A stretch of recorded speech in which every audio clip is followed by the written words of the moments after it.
बाब अल मंडेब वो एक रूट है जिससे कि पूरा विश्व का व्यापार होता है, उसका एक बड़ा हिस्सा उसी से होकर गुजरता है। यानी कि जो ऑयल टैंकर्स हैं, एलएनजी है और इसके साथ साथ कई तरह की जो इंडस्ट्रियल यूजेस की चीज़ें हैं, जो इंडस्ट्रीज़ में इस्तेमाल होती है, वो वहाँ से होकर गुजरती हैं। अब आप सोच रहे होंगे कि मैं बाब अल मंडेब की बात क्यों हो रही हूँ, हम तो होर्मुज़ पर हमेशा बात करते रहते हैं।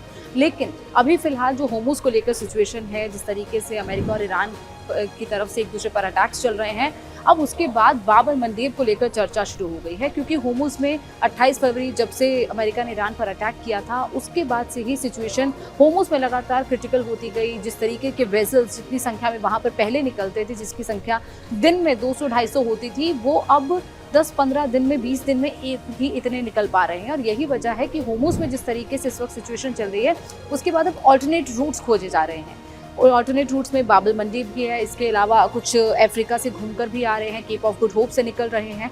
लेकिन अब होर्मुज़ के बाद जो खतरा बाब अल मंडेब पर भी आने लगा है, और उसकी वजह ये है कि इस वक्त जो बातचीत के बाद जो दूसरा फेज़ शुरू हुआ है युद्ध का, जिस तरीके से ईरान पर अटैक हो रहे हैं अमेरिका की तरफ से, अब ये कहा जा रहा है कि ईरान की तरफ से हूती विद्रोहियों को धीरे धीरे एक्टिव किया जा रहा है। हूतीज़ को एक्टिव करके ये कहा जा रहा है कि वो बाब अल मंडेब को ब्लॉक करें, और ये कहा गया है कि फिलहाल अलर्ट पर रहें जैसे ही सिचुएशन क्रिटिकल होती है। क्योंकि डोनाल्ड ट्रंप की तरफ से ये बार बार ईरान को धमकी दी जा रही है कि अगर ईरान बातचीत की टेबल पर नहीं आता है, शर्तों को नहीं मानता है, तो उसके पावर प्लांट्स पर, उसके इलेक्ट्रिकल प्लांट्स पर, उसके साथ साथ उसके न्यूक्लियर पावर प्लांट पर और उसके ब्रिजेस पर अटैक किए जाएंगे। और अगर पावर प्लांट्स पर अटैक होते हैं तो ईरान में बिजली सप्लाई ठप हो सकती है, कई ज़रूरी इंफ्रास्ट्रक्चर को प्रभावित कर सकता है। और यही वजह है कि अगर पावर प्लांट्स पर अटैक होता है तो ईरान की तरफ से ये मैसेज हूती विद्रोहियों को दिया जा चुका है कि अगर पावर प्लांट पर अटैक होता है तो फिर बाब अल मंडेब को भी बंद कर दिया जाए।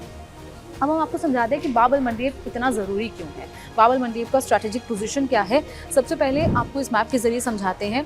ये दरअसल जिसकी होर्मुज़ की बात होती है, जो स्ट्रेट ऑफ होर्मुज़ है, वो दरअसल यहाँ पर है। यानी कि जो ये ईरान है और ईरान के साथ साथ यहाँ पर ओमान है, यानी कि इन दोनों के बीच में जो सी निकलता है, जो कि कनेक्ट करता है पर्शियन गल्फ को गल्फ ऑफ ओमान से। ये पर्शियन गल्फ है, यहाँ से गल्फ ऑफ ओमान है, यहाँ से जो ये कनेक्टिंग पॉइंट है, ये स्ट्रेट ऑफ होर्मुज़ है। लेकिन इसकी दूसरी तरफ अगर आप जाएं, जो यमन के पास है, यमन के पास यहाँ पर जो बाब अल मंडेब है, वो कनेक्ट करता है रेड सी को और गल्फ ऑफ एडन को, और इसके साथ साथ उसके बाद इंडियन ओशन से इसे कनेक्ट करता है। यानी कि अगर व्यापार होना है, अगर एलएनजी निकलनी है, पेट्रोकेमिकल प्रोडक्ट्स निकलने हैं, ऑयल टैंकर्स निकलने हैं, तो वो जो होर्मुज़ से निकलते थे, यानी कि जो मिडिल ईस्ट कंट्रीज़ जब अपना ऑयल सप्लाई करती हैं तो वो पहले होर्मुज़ से निकालती थी अपने जहाज़ों को। अब उसमें से कुछ जहाज़ यहाँ से, यानी कि बाब अल मंडेब से भी निकलने लगे हैं, और इंडिया के लिए ये बहुत ज़रूरी है, उस पर भी हम आगे आप चर्चा करेंगे। लेकिन ये बहुत ही स्ट्रैटेजिक रूट है। सोचिए ये पॉइंट्स है, अगर इनको चोक कर दिया जाता है तो सिचुएशन कितनी ख़राब हो सकती है। क्योंकि यहाँ से भी लगभग 10 से 12% जो ग्लोबल ट्रेड है वो इस बाब अल मंडेब से होता है, और इसके साथ साथ जो लगभग जो कंटेनर्स हैं वो लगभग 30% यहाँ से निकलते हैं, जो ओवरऑल वर्ल्ड से निकलते हैं अलग अलग सी से। और इसके साथ साथ 25 से 30% ऑयल, एलएनजी, इसके साथ साथ और भी कई ऐसी ज़रूरी इंडस्ट्रियल ज़रूरत की जो चीज़ें हैं वो यहाँ से निकलती हैं। तो सोचिए यमन में जो पोजीशन इस वक्त हूती विद्रोहियों की है वो यमन में है, और यमन में अगर वो इसे ब्लॉक कर देते हैं, अगर इसे किसी तरीके से हिंडर कर देते हैं, तो ये 2 पॉइंट्स का चोक होना खास तौर पर गल्फ कंट्रीज़ के लिए, यूरोप के लिए कितना ज़्यादा क्रिटिकल हो सकता है, और इसके साथ साथ जो एशियन कंट्रीज़ हैं उनके लिए भी इम्पैक्ट कर सकता है। अब इसकी जो पोजीशन है, दरअसल यहाँ पर जो यमन में इस वक्त हूती विद्रोही हैं, उन्होंने इस वक्त इसके किनारे आसपास मिसाइल्स, ड्रोन्स, कई तरह के हथियार वहाँ पर लगा दिए हैं। यानी कि इस वक्त वेट एंड वॉच की सिचुएशन पे है। जैसे ही ईरान की तरफ से मैसेज आएगा, वैसे ही हूती विद्रोही इस पॉइंट को बंद कर देंगे, और ये पॉइंट बंद होता है तो किस तरीके से पूरे देश का जो ट्रेड है वो इफेक्ट होगा। अब ये बहुत ज़रूरी व्यापार के लिए आ रहा है, बहुत ज़रूरी ट्रेड्स यहाँ पर से होते हैं, और सबसे ज़रूरी जो है वो एशिया, यूरोप और इसके साथ साथ ये मिडिल ईस्ट कंट्रीज़, ये 3 सबसे ज़्यादा इम्पैक्ट होंगी। और यहाँ से आपको बता दें कि ये जो व्यापार का रास्ता है, यहाँ से लगभग 9 से 10 बिलियन अरब डॉलर इंटरनेशनल ट्रेड यहाँ से होता है। अगर ये पॉइंट चोक होता है तो इतना ज़्यादा नुकसान हो सकता है।